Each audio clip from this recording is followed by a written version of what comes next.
du Père et du Fils et du Saint-Esprit, la grâce de Jésus notre Seigneur, l'amour de Dieu le Père et la communion de l'Esprit Saint soient toujours avec vous. Bonjour et bon 4e dimanche de l'Avent. Nous approchons de la fête de Noël.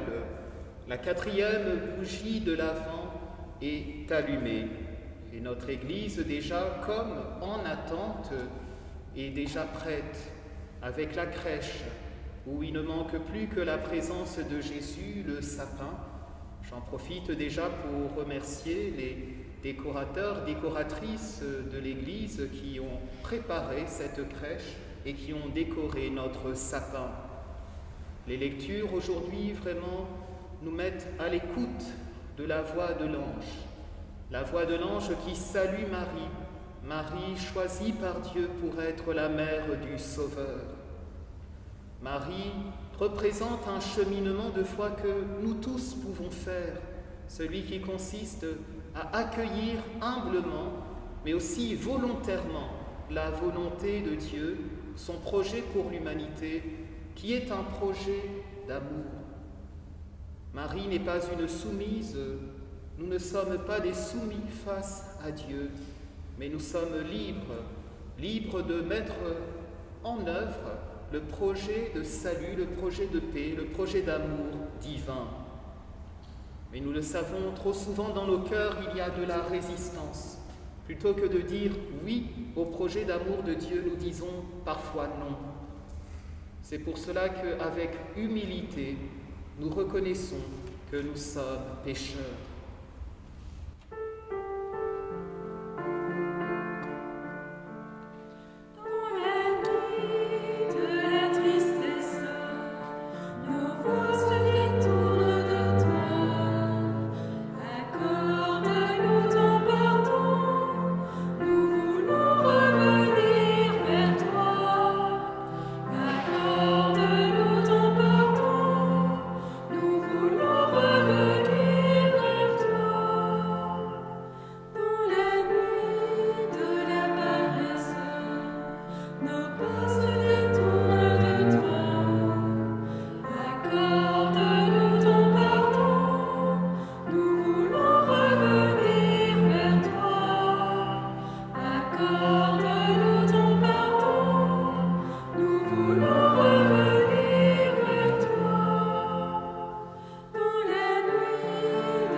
Nous fasse miséricorde, qu'il nous pardonne nos péchés et nous conduise à la vie éternelle.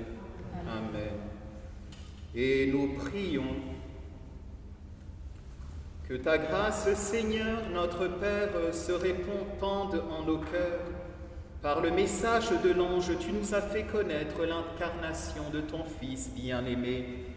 Conduis-nous par sa passion et par sa croix jusqu'à la gloire de la résurrection. Par Jésus-Christ, ton Fils, notre Seigneur et notre Dieu, qui vit et règne avec toi et le Saint-Esprit, maintenant et pour les siècles des siècles. Amen.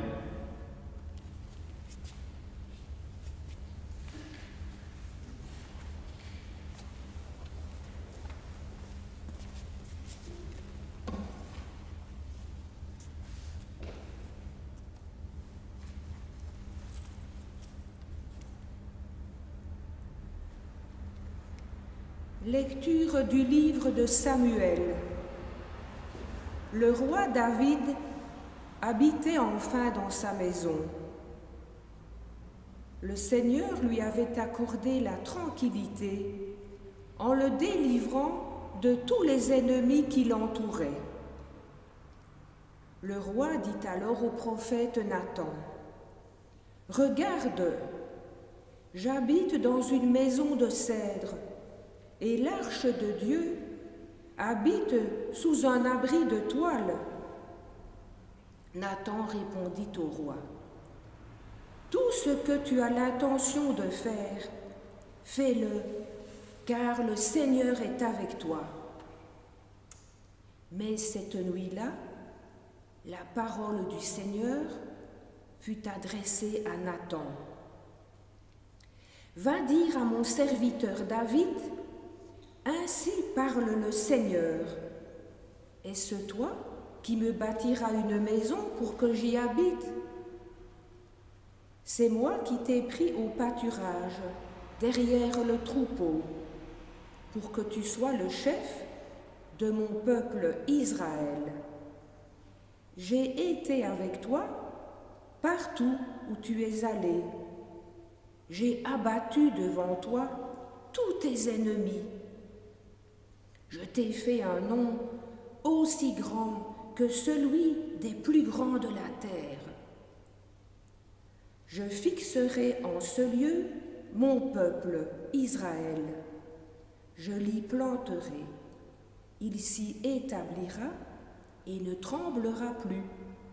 Et les méchants ne viendront plus l'humilier, comme ils l'ont fait autrefois, depuis le jour où j'ai institué des juges pour conduire mon peuple Israël. Oui, je t'ai accordé la tranquillité en te délivrant de tous tes ennemis. Le Seigneur t'annonce qu'il te fera lui-même une maison. Quand tes jours seront accomplis et que tu reposeras auprès de tes pères, je te susciterai dans ta descendance un successeur qui naîtra de toi, et je rendrai stable sa royauté. Moi, je serai pour lui un père, et lui, pour moi, un fils. Ta maison et ta royauté subsisteront toujours devant moi. Ton trône sera stable pour toujours. Parole du Seigneur. Nous rendons grâce à Dieu.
Lecture de la lettre de Saint Paul apôtre aux Romains. Frères et sœurs, à celui qui peut vous rendre fort selon mon évangile qui proclame Jésus-Christ, révélation d'un mystère gardé depuis toujours dans le silence, mystère maintenant manifesté au moyen des écrits prophétiques, selon l'ordre du Dieu éternel, mystère porté à la connaissance de toutes les nations pour les amener à l'obéissance de la foi, à celui qui est le seul sage, Dieu, par Jésus-Christ, à lui la gloire pour les siècles des siècles. Amen. Parole du Seigneur. Nous rendons grâce à Dieu.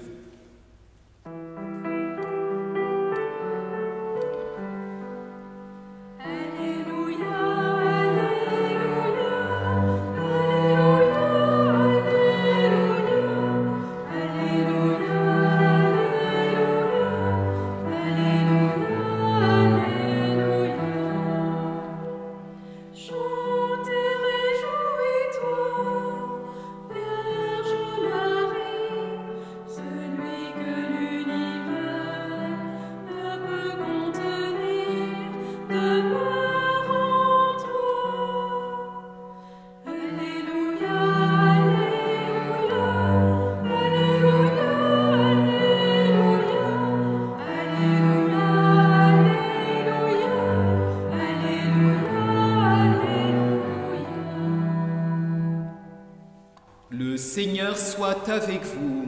Et avec votre esprit. Évangile de Jésus-Christ selon saint Luc. Seigneur. En ce temps-là, l'ange Gabriel fut envoyé par Dieu dans une ville de Galilée appelée Nazareth, à une jeune fille vierge, accordée en mariage à un homme de la maison de David, appelé Joseph. Et le nom de la jeune fille était Marie. L'ange entra chez elle et dit : « Je te salue, comblée de grâce, le Seigneur est avec toi. » À cette parole, elle fut toute bouleversée, et elle se demandait ce que pouvait signifier cette salutation. L'ange lui dit alors : « Sois sans crainte, Marie, car tu as trouvé grâce auprès de Dieu. Voici que tu vas concevoir et enfanter un fils. Tu lui donneras le nom de Jésus. Il sera grand, il sera appelé Fils du Très-Haut. Le Seigneur Dieu lui donnera le trône de David, son père. Il régnera pour toujours sur la maison de Jacob, et son règne n'aura pas de fin. » Marie dit à l'ange : « Comment cela va-t-il se faire, puisque je ne connais pas d'homme ? » L'ange lui répondit : « L'Esprit Saint viendra sur toi, et la puissance du Très-Haut te prendra sous son ombre. C'est pourquoi celui qui va naître sera saint, il sera appelé Fils de Dieu. Or voici que dans sa vieillesse, Élisabeth, ta parente, a conçu elle aussi un fils. Elle en est à son 6e mois, alors qu'on l'appelait la femme stérile, car rien n'est impossible à Dieu. Marie dit alors : « Voici la servante du Seigneur, que tout m'advienne selon ta parole. » Alors l'ange la quitta. Acclamons la parole de Dieu. Louange à toi, Seigneur Jésus.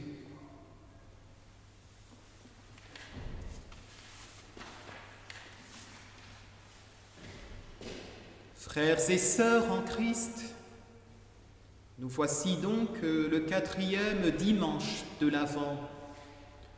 Noël est tout proche, et pourtant ce n'est qu'aujourd'hui que nous entendons le récit de la rencontre entre l'archange Gabriel et la Vierge Marie.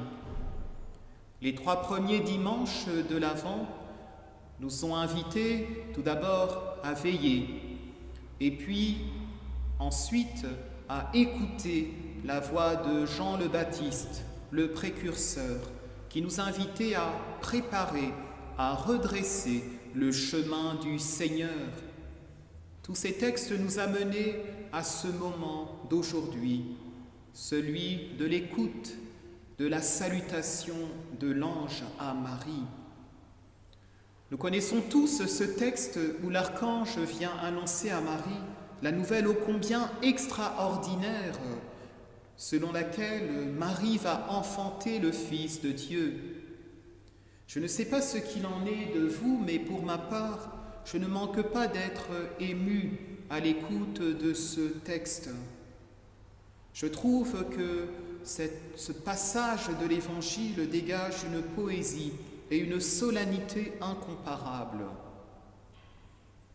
La rencontre entre Marie et l'archange Gabriel est un exemple éclairant de rencontre entre l'humanité et le divin. À prime abord, Marie ne semble pas être une ambassadrice humaine de premier choix. Voyez donc vous-même, c'est une jeune fille qui appartient à une humble famille de la Galilée. Elle ne possède aucune formation qui ferait d'elle une grande intellectuelle. De plus, malgré son courage et sa volonté d'obéir à Dieu, on la sent bouleversée et quelque peu craintive. Bref, Marie possède toutes sortes de limites bien humaines. Néanmoins, les limites de la Vierge Marie n'ont rien de péjoratif. Marie montre l'être humain tel qu'il est, c'est-à-dire limité dans le temps, dans l'espace, et même au niveau de son jugement, au niveau de ses connaissances. Cela n'a rien de négatif, car Dieu sollicite ici la volonté. Face à l'humble Marie, nous avons un ange qui agit et parle au nom de Dieu. L'archange Gabriel manifeste la puissance et la force de Dieu. C'est ce que signifie le prénom Gabriel, littéralement. Il s'agit d'une puissance et d'une force telles qu'elles permettent à une jeune vierge de tomber enceinte. Une puissance et une force capables de sauver, de relever. Mais comme vous pouvez le constater, la manifestation de cette puissance n'est pas écrasante. Ce n'est pas une puissance qui oppresse l'être humain. Au contraire, Dieu sollicite l'aide de Marie parce que depuis toujours, Dieu entre en alliance avec les hommes et les fait participer à la mise en œuvre du salut. Marie a accepté librement d'obéir à la réalisation du plan divin. Elle dit « Qu'il me soit fait selon ta parole ».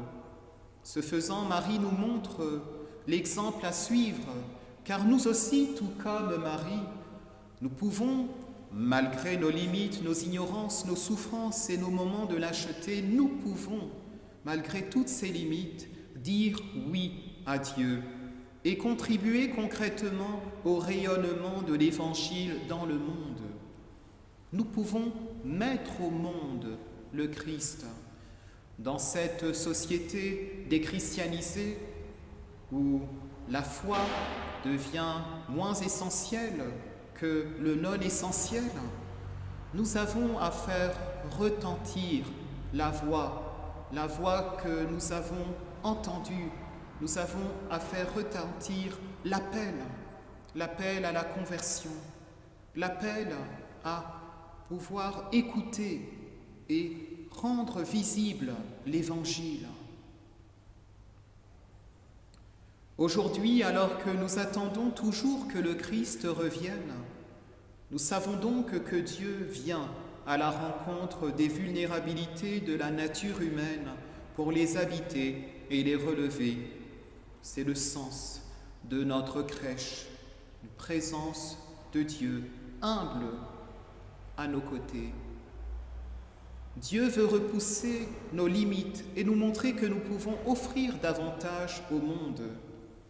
Cela est vrai au niveau spirituel, mais c'est aussi vrai au plan humain, existentiel. Nous touchons là le motif de l'incarnation de Dieu en Jésus-Christ. L'enjeu ne consiste pas seulement à valoriser l'homme au niveau de son être spirituel, mais à le valoriser aussi au niveau de son être physique et de ses actions. Le Verbe devient chair. Et paradoxalement, c'est alors que nous assumons notre petitesse que la force divine en nous se manifeste. Nos vulnérabilités, comme celles du Christ mis en croix, sont entraînées vers la résurrection. Dans la deuxième lecture, saint Paul dit à ce sujet que Dieu nous rend forts. L'Emmanuel, Dieu parmi nous, nous rend forts. Et ailleurs dans ses lettres, saint Paul nous dit encore « Lorsque je suis faible, c'est alors que je suis fort. Lorsque je suis fragile, je peux être fort de la force que Dieu me donne. » Nous aussi, nous pouvons faire nôtre le slogan de l'apôtre Paul. « Lorsque je suis faible, c'est alors que je suis fort. » Nos vulnérabilités et nos limites, particulièrement mises en évidence durant ce temps de confinement, ces vulnérabilités et ces limites peuvent, si nous le souhaitons, devenir le réceptacle de la puissance divine. Nous avons l'exemple de Marie et de la multitude des saints qui ont accepté librement la main que Dieu leur tendait, non pas pour l'oppression de l'homme, mais pour sa promotion et son relèvement. Puissions-nous à notre tour dire oui au projet salutaire de Dieu et à le faire entendre dans ce monde, à l'incarner concrètement.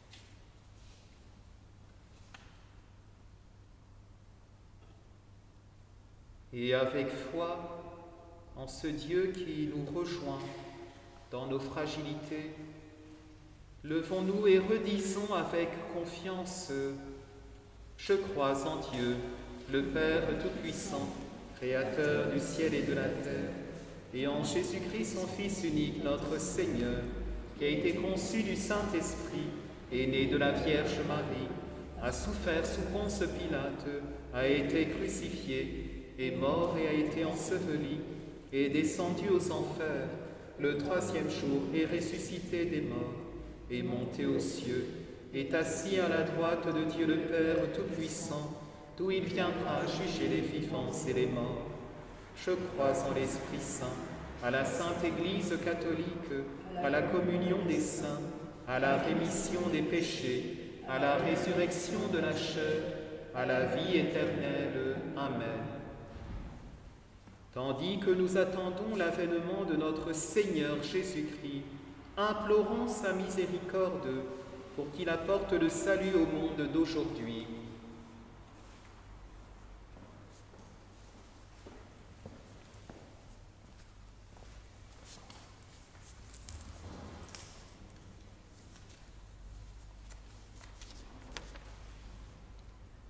Le Seigneur est avec toi. La période d'isolement que nous vivons nous permet de reprendre conscience de l'importance de rencontrer quelqu'un. Que ce manque nous invite à mieux redécouvrir le sens de Noël pour accueillir en nous et dans le monde la présence bienfaisante de Dieu qui vient à notre rencontre pour être toujours avec nous. Ensemble, prions le Seigneur.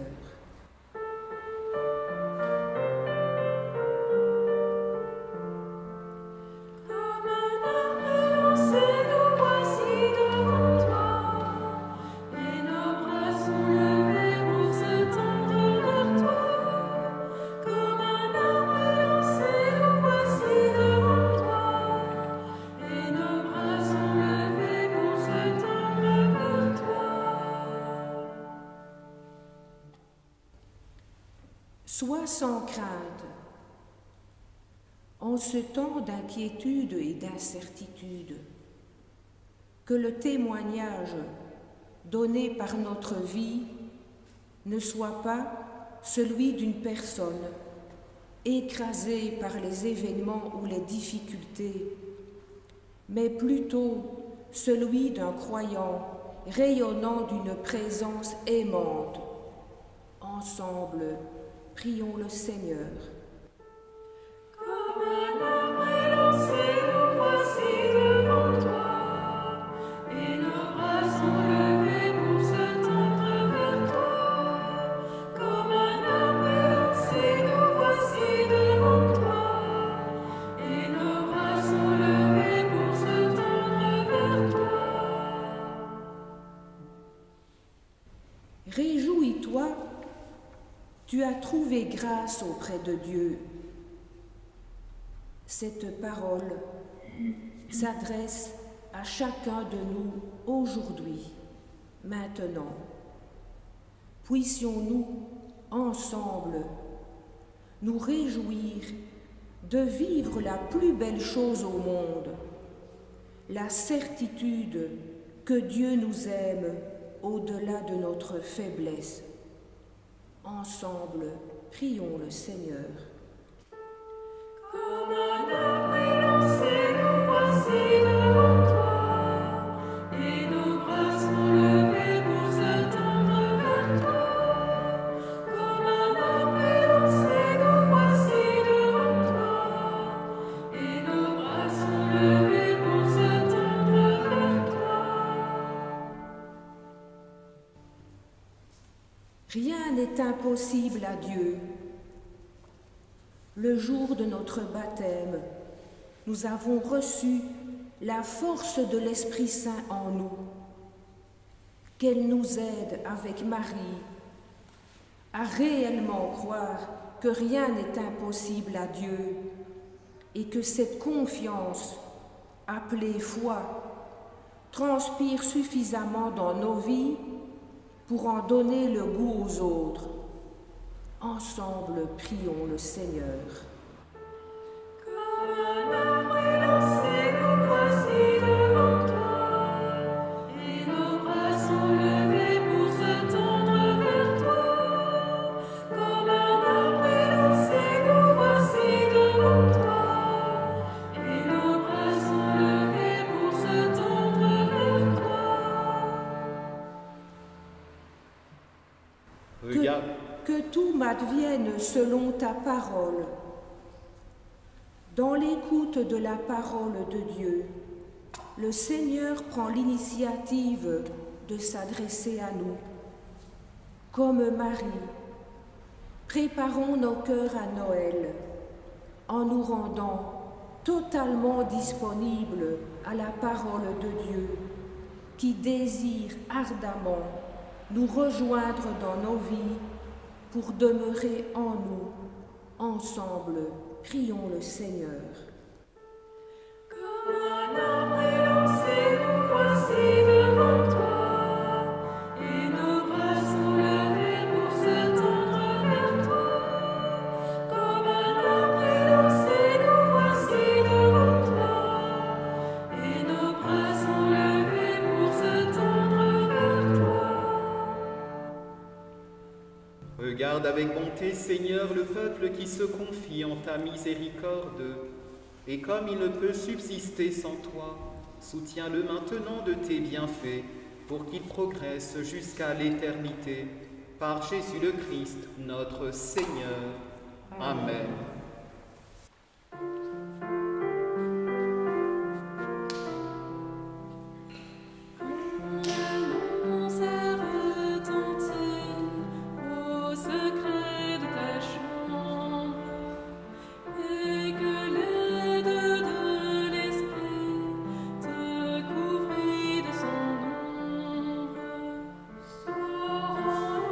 Jamais les pieds qui ont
Prions ensemble au moment d'offrir le sacrifice de toute l'Église pour la gloire de Dieu et le salut du monde. Que ton Esprit, Seigneur notre Dieu, dont la puissance a fécondé le sein de la Vierge Marie, consacre les offrandes posées sur cet autel par Jésus le Christ, notre Seigneur. Amen. Le Seigneur soit avec vous. Et avec votre esprit. Élevons notre cœur. Rendons grâce au Seigneur notre Dieu. Vraiment, il est juste et bon de te rendre gloire, de t'offrir notre action de grâce toujours et en tout lieu. À toi, Père très saint, Dieu éternel et tout-puissant, par le Christ notre Seigneur. Il est celui que tous les prophètes avaient chanté, celui que la Vierge attendait avec amour, celui dont Jean-Baptiste a proclamé la venue et révélé la présence au milieu des hommes. C'est lui qui nous donne la joie d'entrer déjà dans le mystère de Noël, alors pour qu'il nous trouve, quand il viendra, vigilants dans la prière et remplis d'allégresse. C'est pourquoi, avec les anges et les archanges, avec les puissances d'en haut et tous les esprits bienheureux, nous chantons l'hymne de ta gloire et sans fin nous proclamons. Qu'il est grand ton nom partout des terres, qu'il est grand ton nom, il fait chanter nos cœurs. Hosanna, Hosanna, au plus haut des cieux. Hosanna, Hosanna, au plus haut des cieux. Tu es bon, tu es saint, tu es Dieu éternellement. Hosanna, Hosanna, au plus haut des cieux. Hosanna, Hosanna, au plus haut des cieux.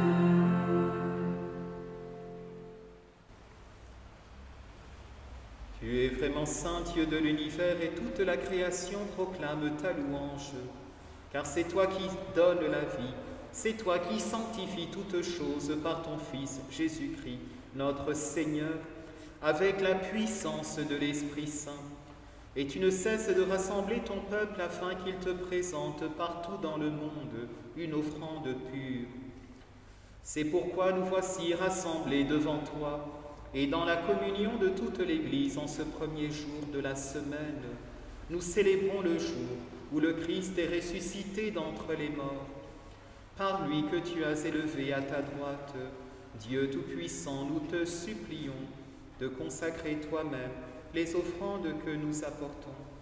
Sanctifie-les par ton Esprit pour qu'elles deviennent le corps et le sang de ton Fils, Jésus-Christ notre Seigneur, qui nous a dit de célébrer ce mystère. La nuit même où il fut livré, il prit le pain.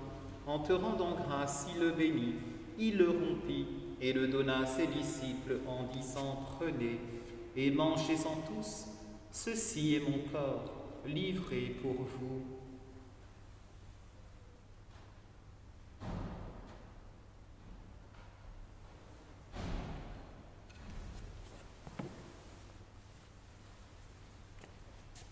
De même, à la fin du repas, il prit la coupe. En te rendant grâce, il la bénit et la donna à ses disciples en disant « Prenez et buvez-en tous, car ceci est la coupe de mon sang, le sang de l'alliance nouvelle et éternelle, qui sera versé pour vous et pour la multitude en rémission des péchés. Vous ferez cela en mémoire de moi. »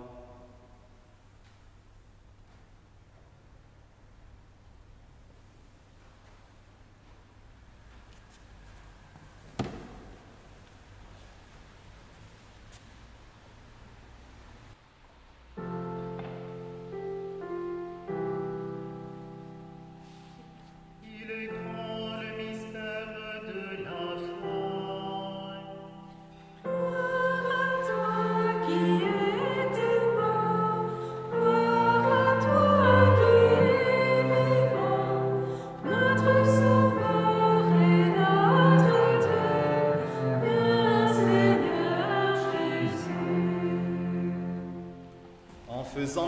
mémoire de ton Fils, de sa passion qui nous sauve, de sa glorieuse résurrection et de son ascension dans le ciel, alors que nous attendons son dernier avènement, nous présentons cette offrande vivante et sainte pour te rendre grâce.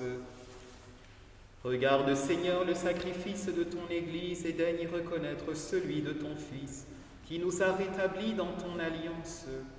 Quand nous serons nourris de son corps et de son sang, et remplis de l'Esprit Saint, accorde-nous d'être un seul corps et un seul esprit dans le Christ. Que l'Esprit Saint fasse de nous une éternelle offrande à ta gloire, pour que nous obtenions un jour les biens du monde à venir, auprès de la Vierge Marie, la bienheureuse Mère de Dieu, avec les apôtres, Saint Philippe, les martyrs et tous les saints qui ne cessent d'intercéder pour nous. Et maintenant nous te supplions, Seigneur, par le sacrifice qui nous réconcilie avec toi et tends au monde entier le salut et la paix. Affermis la foi et la charité de ton Église au long de son chemin sur la terre. Veille sur ton serviteur, le pape François, notre évêque Pierre, l'ensemble des évêques, les prêtres, les diacres, et tout le peuple des rachetés. Écoute les prières de ta famille assemblée devant toi, et ramène à toi, Père très aimant, tous tes enfants dispersés. Pour nos frères et sœurs défunts, pour les hommes qui ont quitté ce monde et dont tu connais la droiture, nous te prions. Pensons aujourd'hui aux défunts de la famille Collard-Cuvelier, la famille Laurent, Roger Durvaux, Denise Roquet et les défunts de leur famille, Maurice Clause, Alberte Cognot et les défunts de la famille Clause Gilly Brisebois.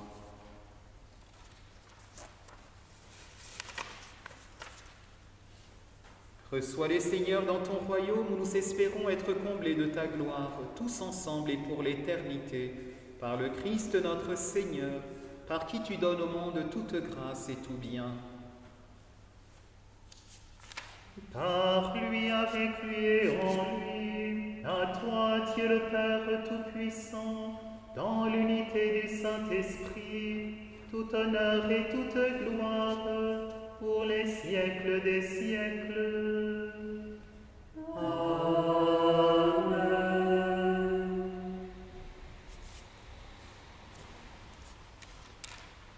Unis dans le même esprit, nous pouvons dire avec confiance la prière que nous avons reçue du Sauveur. Notre Père, qui es aux cieux, que ton nom soit sanctifié, que ton règne vienne, que ta volonté soit faite sur la terre comme au ciel. Donne-nous aujourd'hui notre pain de ce jour. Pardonne-nous nos offenses, comme nous pardonnons aussi à ceux qui nous ont offensés. Et ne nous laisse pas entrer en tentation, mais délivre-nous du mal. Délivre-nous de tout mal, Seigneur, et donne la paix à notre temps. Par ta miséricorde, libère-nous du péché. Rassure-nous devant les épreuves en cette vie, où nous espérons le bonheur que tu promets et l'avènement de Jésus-Christ notre Sauveur. Car c'est à toi qu'appartiennent le règne, la puissance et la gloire, pour les siècles des siècles. Seigneur Jésus-Christ, tu as dit à tes apôtres, je vous laisse la paix, je vous donne ma paix. Ne regarde pas nos péchés, mais la foi de ton Église. Pour que ta volonté s'accomplisse, donne-lui toujours cette paix et conduis-la vers l'unité parfaite.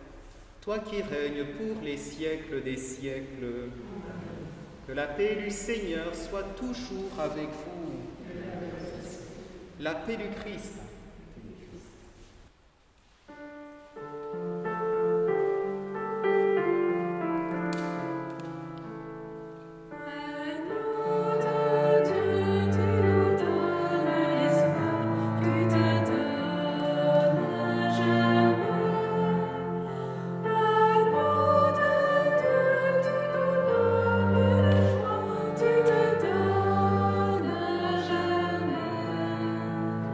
À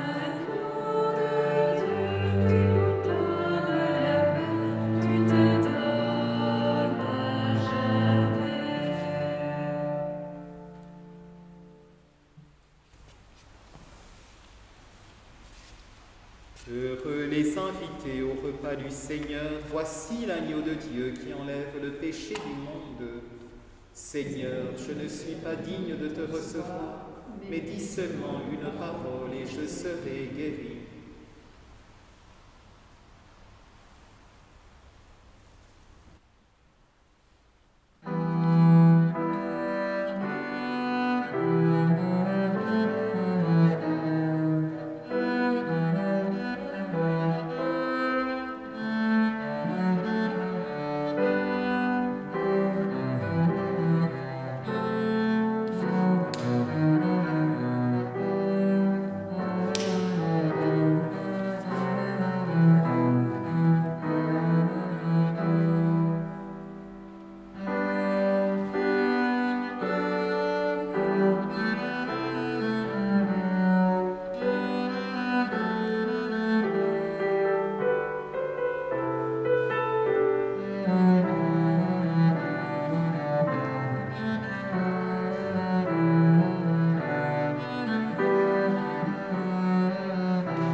Nous méditons en confiant au Seigneur toutes nos vulnérabilités, afin qu'il vienne les habiter par sa puissance, par sa grâce, et que remplis de cette grâce, nous soyons capables de faire rayonner l'Évangile dans notre monde.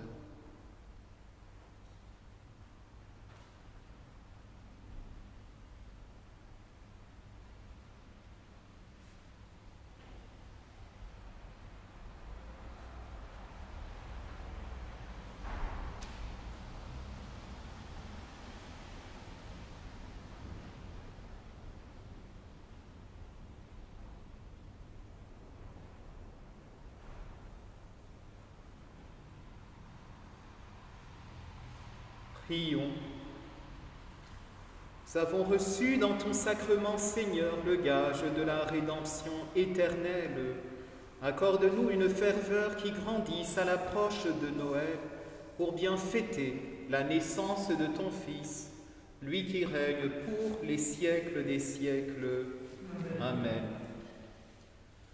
Ainsi que la prière après la communion l'indique, nous allons bien fêter la naissance du Seigneur, mais nous le ferons différemment cette année en raison des restrictions dues à la pandémie.